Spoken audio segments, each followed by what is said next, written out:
Cuando se hace un análisis de los movimientos sociales que hemos tenido en el país desde el 16 de febrero hasta el mes de marzo, nos damos cuenta que una visión puede ser la del intelectual que lo mira desde lejos, a otra visión muy distinta del joven que está integrado desde dentro del movimiento de protesta. Nosotros estamos interesados en interpretarlo de todas las formas posibles. Hemos hablado con los jóvenes, pero hoy vamos a hablar con una antropóloga social, la más acreditada en República Dominicana, Taira Vargas, que es una cientista que nos gustaría que nos ayudara a entender este movimiento. Es un movimiento espontáneo y yo creo que esa es una de las características más distintivas. Es libre, no está vinculado a ningún partido político y están exigiendo más transparencia y más democracia. ¿Cómo explicarlo? ¿Es posible eso cuando hemos dicho que los jóvenes están en la antipolítica, que no quieren saber de los partidos? Ahora pareciera que están apoyando a los partidos y las elecciones. ¿Qué interpretación podemos dar de eso, Taira? Mira, yo pienso que para entender eso habría que entender cuál ha sido el proceso también histórico de los movimientos sociales en el país. O sea, esto no está aislado ni desconectado de otros procesos.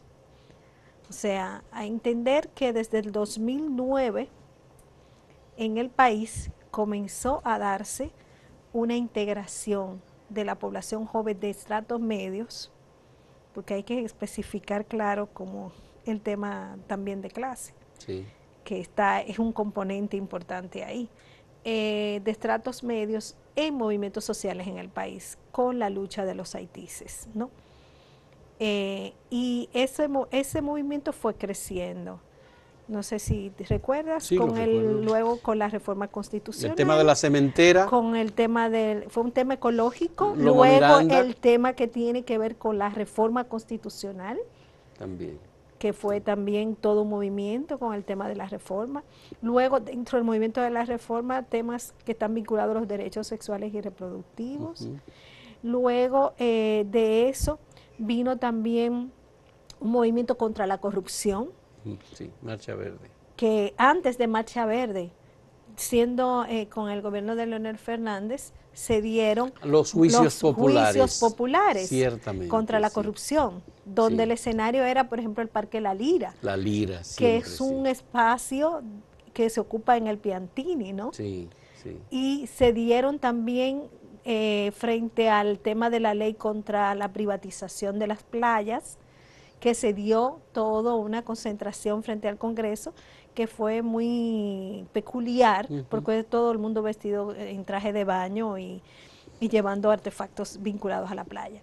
Y un elemento interesante de todos estos movimientos que se dieron y todas estas concentraciones hasta llegar a Marcha Verde, ¿no? Es el tema pacífico, Sí. el tema de la combinación con las artes, Sí. Con los artistas, con las presentaciones musicales, el tema lúdico, la vinculación de lo lúdico con la protesta. Incluso recuerdo que en San Francisco de Macorís se dio incluso una marcha con la canción de Juan Luis Guerra, que la guagua va en reversa, y eran caminando como si fuera una ciguapa, ¿no? Muy creativos. Muy creativos, y fue precisamente durante el gobierno de Fernández eso. Entonces, luego de eso, todo lo que se da con el movimiento del 4%, que fue un gran movimiento en todo el país. Yo recuerdo haber estado en lugares donde yo veía cómo espontáneamente la gente salía a la calle con canciones, con tambora, con huida, con todo. Las sombrillas amarillas. Las sombrillas amarillas. Tú ibas a los sitios, a los comercios, y la gente estaba vestida de amarillo, los cajeros vestidos de amarillo, de los bancos. O sea, tú veías que eso generó un movimiento bien fuerte a nivel del país, alrededor del tema del 4% también. Eso fue antes del 2012. Es decir, que los temas que convocan estas protestas van variando de la parte ecológica hacia la parte educativa, de lúdico, de salud, o hacia el tema de corrupción. Que también ha sido un tema que ha venido. Y ahora lo electoral, entonces. Y la corrupción vino a ser un tema que creció desde la época del 2009 hasta el 2012, el 2012 al 2016 y luego con todo este tema del 2016 al 20 en Marcha Verde. Sí, que incluso con Marcha Verde como que se expande el movimiento, ¿no? Sí, porque eran como 80 organizaciones en todo el país. En todo el país, y Marcha Verde también inició de manera espontánea. Y nadie se imaginaba que Marcha Verde iba a tener la magnitud que tuvo. Sí, y la participación que tuvo de mucha gente que nunca en su vida había ido a una marcha. 2 años organizando marchas, porque exactamente. Comenzó en el principio del 2017 y se mantuvo hasta el 2019, hasta el año pasado. Entonces fue un movimiento que realmente generó ya una sensibilidad. Yo creo que hay un tema importante en todo esto, que fue primero la ruptura del miedo en la clase media. La ruptura del miedo de los jóvenes a protestar, de la ruptura de la indiferencia ante el quehacer social y político del país. Sí. Pero siempre se dijo que la clase media fue el soporte del PLD. Fue, digamos, el sector social que le dio la fuerza, así es, el agarre y le permitió gobernar durante tanto tiempo al Partido de la Liberación así Dominicana. ¿Y hubo una ruptura entonces? Exactamente, hubo un desencanto. Un desencanto. ¿Solo representado por los jóvenes o en la clase media en general? No, en los estratos medios, un gran desencanto. Marcha Verde te lo demuestra y te lo demuestran las redes. Si tú pasas a ver las redes, te das cuenta cómo la clase media alta, que fue ese soporte del PLD, que era PLDista, no PRDista, que porque PRDistas eran los sectores populares. Exactamente. Sí. Incluso recuerda que los movimientos por fraudes electorales que se dieron en el 90, en el 94, fueron de los sectores populares. Así es. Y se dieron a nivel nacional, pero se dieron también con mucha violencia, ¿no? Sí. Entonces, en este momento, el tema electoral tiene un escenario distinto y una clase social diferente. Pero pocas veces, Tajira, lo habíamos visto, que el tema electoral convocara a sectores que no son de los partidos políticos. Porque es un sector que estaba esperando un cambio en función de toda esa desilusión frente a la corrupción. Es un sector que ha estado esperando las elecciones para expresarse, porque hay un tema con las elecciones para la clase media que es diferente a los sectores populares. La clase media ha ido incorporando su participación en las elecciones, antes era más indiferente, ¿no? Ha ido incorporando su participación en las elecciones, porque entiende que es su manera de expresarse. Pero en los sectores populares es otra lógica. Vamos a descifrar ese dato. Yo quiero que nos detengamos un poquito en ese tema para entender el comportamiento político de la clase media, que no es tan política tradicionalmente, pero que ahora lo está haciendo con una decisión de carácter electoral. Vamos a hacer una pausa en este diálogo con la antropóloga social Tahira Vargas.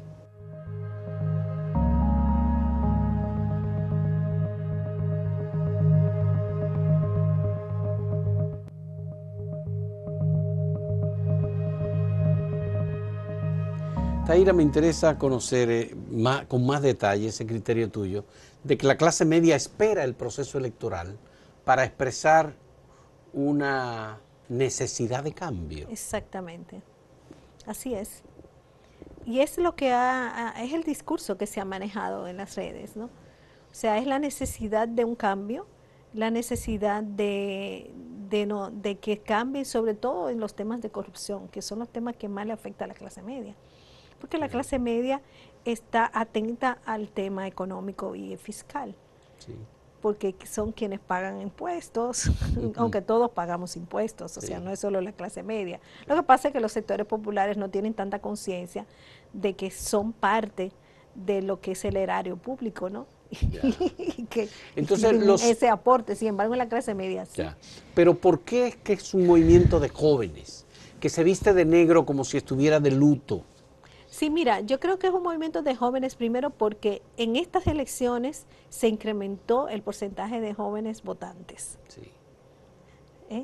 O sea, se incrementó grandemente la cantidad de jóvenes votantes. Se está hablando de un 40% de votantes que son jóvenes. Entonces, hay muchos jóvenes nuevos votantes, ¿no? Sí. Que se inscribieron para este caso. Se ha generado en las redes sociales todo un tema alrededor de la sensibilización sobre el proceso electoral, la sensibilización sobre los temas que atañen a los jóvenes, ¿no? Y cómo pueden ellos vincularse, ¿no?, a esa vida política. Hay que destacar también que hay liderazgos políticos juveniles en los partidos. Y eso también hay que destacarlos, que hacen presencia también en las redes sociales. En las redes sociales, por supuesto. ¿Me entiendes? Pero, y que también han provocado, ¿no?, un nivel también de sensibilidad sobre estos temas. Entonces, estos jóvenes nuevos votantes, el día de las votaciones de las elecciones municipales, se sintieron totalmente defraudados y frustrados.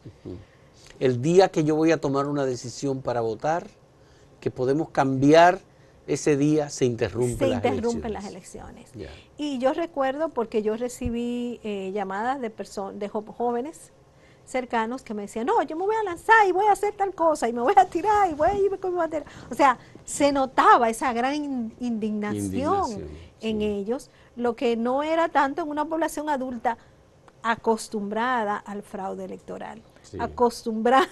Sí, ciertamente. Que hay que destacarlo, o sea, hasta qué punto para nosotros venimos de una historia electoral bien traumática. En nuestro las país. Elecciones del 78, las del 70, la del 68, la del 66, la del 90. Ciertamente. O sea, sí, ciertamente. O sea, nosotros hemos tenido unas historias electorales incluso muy un periodo en que hubo que cortar a 2 años el periodo de gobierno. Terrible, del 94 al 96. Tuvimos elecciones en 94 y luego del 96. Así es, ciertamente. Y que fue un periodo en que tú dices, pero es que eso era totalmente ilegítimo, tener un periodo de gobierno de 2 años contra la Constitución. Y todas estas reformas constitucionales continuas. Estos jóvenes que protestan no tienen ese referente. No lo tienen. Por tanto, no tienen esa normalización del fraude que tiene la población adulta. Esa normalización de la irregularidad presente en los procesos electorales que tenemos nosotros, que venimos de todos esos procesos traumados, ¿no? ¿No te sorprende a ti que la actitud de los jóvenes sea integrarse como delegados de algún movimiento, observadores? Muchos andan buscando inscribirse para ser facilitadores, secretarios o coordinadores de los centros de votación de la Junta Incluso ya se llenó, la cuota. Por eso se llenó la cuota. ¿A qué se debe Yo sé esto? de muchos jóvenes que no pudieron, ni siquiera se inscribieron, que llenaron sus pruebas por internet y que no pudieron. Pero a la Junta le faltaba personal para las elecciones del 16 de febrero. Pero ahora no. Ahora no. Y los observadores electorales también, yo creo que Participación Ciudadana está también llena de completa, observadores. Llena, o sea, yo creo que es fabuloso lo que ha pasado realmente. O sea, la respuesta. Yo creo que sí. Yo creo que la respuesta que han dado los jóvenes, la población joven de nuestro país, que no me sorprende. ¿Tú sabes por qué no me sorprende? Porque hace tiempo que yo vengo haciendo estudios con población joven, y no solo población joven de clase media, sino joven de también estratos pobres, y me doy cuenta del nivel de información que están manejando los jóvenes a través de las redes sobre los temas de derechos ciudadanos. Y esa información sobre derechos ciudadanos, tú lo notas cuando haces un grupo focal con ellos, cuando haces entrevistas, y te estoy hablando incluso de adolescentes, de 13, ¿Están 14, conscientes? Están cada vez más informados sobre los temas de sus derechos. Y no porque la escuela se esté ocupando de eso, ni la universidad. Eso tiene que ver mucho con las redes. Eso tiene que ver mucho con el acceso a videos, a documentales, a películas, no, la relación con personajes de la vida pública a nivel de lo que es el mundo global, ¿no? Y eso ha favorecido mucho esta respuesta. O sea, es una respuesta que viene de una población que cada vez está más informada sobre derechos, que cada vez más exige derechos, ¿no? Y que está enfrentada a una cultura adultocéntrica, que le niega sus derechos, su voz y su voto dentro de la familia y dentro de muchos escenarios sociales, ¿no? Este fue el momento de decir, bueno, yo sí estoy demostrando que yo sí puedo tener voz, yo sí puedo tener voto, yo sí puedo participar y yo sí puedo ser responsable frente a un ejercicio ciudadano. Bien. Y este movimiento o estos jóvenes que participan, ¿tienen posibilidad de articularse? Ya que hay una historia, 2009 en adelante, ¿hay alguna posibilidad de que se articulen? Mira, yo pienso que incluso... Por ejemplo, en el tema del diálogo, mira lo que hicieron. O sea, yo creo que lo que pasó con el diálogo te demuestra que tienen capacidad para articularse. Sí. Y ellos están organizándose, están haciendo asambleas, están haciendo actividades para crear espacios para la voz y voto. Claro, yo creo que es un movimiento que tiene muchos retos en ese sentido. O sea, de cara no solo al momento electoral, sino de cara al post-electoral. O sea, quien gane las elecciones, quien se establezca en los gobiernos locales a nivel del Congreso y a nivel de del gobierno, tendrá que tener un diálogo abierto con esa población, porque ya han demostrado que la situación de derechos está clara. Así es. Entonces, claro, el tema será cómo trasladar la conciencia de derechos a lo de elecciones a otros temas también. A mí me sorprendió muchísimo la manera en que ellos fueron invitados al diálogo, asistieron, cuando le dieron la oportunidad, leyeron un documento, dijeron esto es lo que pensamos de este diálogo, entendemos que esto es excluyente y que no representa al conjunto de la sociedad. Y nos vamos. Y se fueron. Vamos a hacer una última pausa en este diálogo con Taira Vargas, antropóloga social.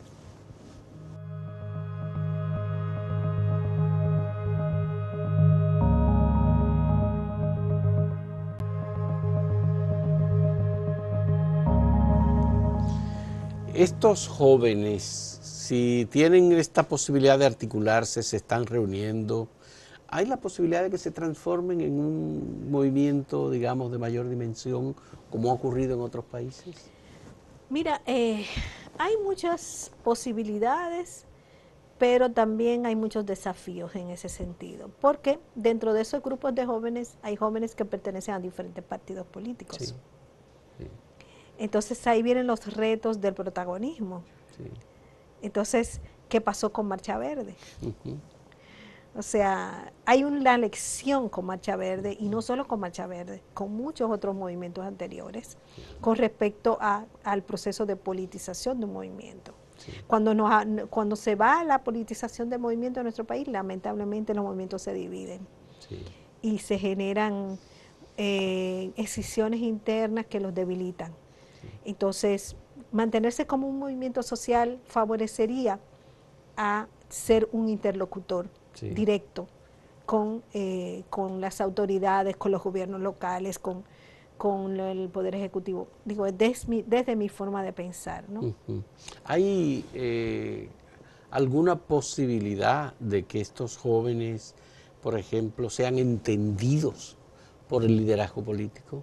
Ese discurso, esa manera lúdica de manejar las protestas y su discurso, ¿lo pueden asumir los partidos? El problema que yo veo es que ahora lo están tratando de entender porque les conviene. Claro, ahora ellos están muy abiertos a dialogar con ellos, a escucharlos y todo lo demás. Pero los jóvenes han dicho... en el proceso de campaña. No, pero los jóvenes han dicho, se van. Los que están, se van. Pero eso no es un cheque en blanco para los que vengan, ¿eh? Ese es el punto, es lo que te quiero decir. O sea, todos los grupos políticos partidarios en estos momentos, sobre todo los de oposición, están muy abiertos al diálogo, están hablando de los jóvenes, van a las actividades, porque por ejemplo en la concentración del 27 de febrero que yo estuve, vi mucha gente de los liderazgos políticos de oposición que estaban ahí, ¿no? Sí. Entonces, que estaban sin la camiseta o la gorra, pero los conocemos.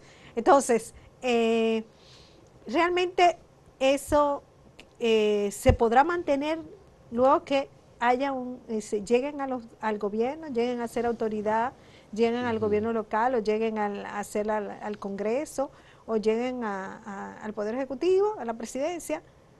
Eso no lo sé. Y creo que de los jóvenes va a depender mantener eso, mantener esa necesidad de interlocución, mantener una exigencia sobre lo que va a pasar en el país y la necesidad de que se entienda que somos una democracia y que una democracia supone consulta, supone generar espacios de toma de decisiones donde la población joven tiene mucho que decir. Yeah. En los ayuntamientos, por ejemplo, se supone que debe darse una participación a la juventud y no se da, a las mujeres y no se da, ¿me entiendes? Sí, pero hay un tema relacionado con los grupos sociales. Clase media participa de un modo, sectores populares participan de otro modo, completamente diferente, y se asumen en el rol de protestar de manera distinta también. Sí. Y entonces yo, por ejemplo, que estuve en la plaza de la bandera el 27 de febrero en la tarde, lo vi, me di cuenta, había unas expresiones de popularidad muy clarita, muy distinta de las expresiones de clase media. Sí. Sí, incluso fíjate que en la Plaza de la Bandera los grupos populares no estuvieron arriba. Estuvieron debajo. Estuvieron debajo. Claro, hubo un cerco incluso para una zona VIP, para lo de los artistas. Exactamente. Ellos no... Pero ahí habían grupos de artistas populares, grupos populares, sí, de Villamella, de muchísimos barrios que tienen expresiones de música popular de esa zona que pudieron haberse incluido en la tarima también. Sí, sí. Y era importante, porque ese es un tema que ha faltado, ese componente popular. Y además el tema de la visión nacional, o sea, el movimiento se ha quedado en Distrito Nacional y Santiago, ¿me entiendes? Sí. O sea, a nivel nacional, ¿qué? Y ahí entonces tenemos que mirar también. Pero ¿qué todo pasa fue con esa también como población una... joven? Era 27 de febrero, era una expresión de la dominicanidad en ese momento. Toda la bandera estuvo muy presente en el acto. Sospecho que por la fecha, pero en todo momento he visto jóvenes con banderas amarradas en la cabeza, arropados con la bandera, algunos que la tenían en la cintura. Pero siempre estaba la bandera presente, sí, ese 27. Sí, porque no solo por el 27, yo creo que desde el día 16 se acuñó la bandera como un símbolo importante alrededor del tema electoral. Y todo el tema por el tema de la ciudadanía y la dominicanidad, ¿no? Un poco en ese sentido. Que es interesante, pero también tiene sus riesgos. Sí, sí, porque también es utilizado por los grupos nacionalistas que también estaban ahí. Que estaban ahí también. Y que están ahí. Sí, claro, sí, por supuesto. Que son parte y que incluso hubieron mensajes que se dieron que eran muy excluyentes, ¿no? Excluyentes. En términos de algunos carteles que vi, ¿no? Sí. De, no, aquí los que somos los dominicanos. Y realmente la República Dominicana para los dominicanos. Y la República Dominicana no es de los dominicanos solamente. Sí, ¿entiendes? Ciertamente. O sea, nuestra población no es solo la dominicana, nuestra población es multicultural, multiétnica, como la de todos los países. Así es. Y como están nuestros compatriotas en los otros países. Por todos lados aparecen las raíces africanas. Exactamente. Sí, la negritud. La negritud y todas sí. nuestras mezclas, ¿no? Sí. Y nuestro sincretismo. Sí. Entonces, un poco ese punto también sería interesante después irlo afinando, sí. ¿no? En los estudios que se hagan sobre este movimiento, porque evidentemente que van a haber algún tipo de análisis más allá de la sociología, la antropología, de cómo es que el país se ha ido expresando. Y como te comentaba al principio, parece que ha habido cambios importantes entre la intención de voto, el 16 de febrero a la intención de votos este 15 de marzo.